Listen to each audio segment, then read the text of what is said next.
Assalamu alaikum. Мен Чыныбеков Ерлан 1997 жылы Ысык-Көл обласынын Жетегиз районунун Барсан айылында төрөлгөм. Мен өзүм улакка келип калганымдын себеби кичинекей кезимден бери ат минип улак ойноп жүргөн байкелерди ээрчип жүрүп эле ошондон кызыгуу пайда болгон. Чоң оюнга биринчи чоң айыл оюндарына 16 жашыбыздан бери ойнойбуз. Чоң оюнга болсо 2018ден бери чыгабыз.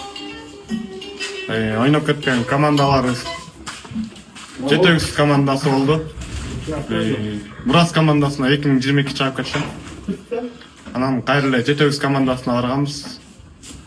Ошентип кайра быйылкы сезондо, быйылкы жылы президенттин кубогуна Мурас командасына келип отурабыз. Эң сонун алдыңкы оюндарга ийгиликтер каалайбыз. Чоң рахмат. Биз Мурас командасына мине турчу атыбыз Брабус. Чүй областынан келди. Кече жакында эле келди улактар. Өзүбүздүн Барсон айылынын жетекчибиз бар. Темирлан байкебиз. Ошол байке айыл үчүн алып берди.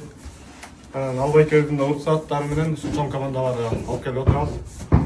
Буюрса алдыңкы оюндарда чогулчулук кызматты ушул Брабус менен аткарабыз.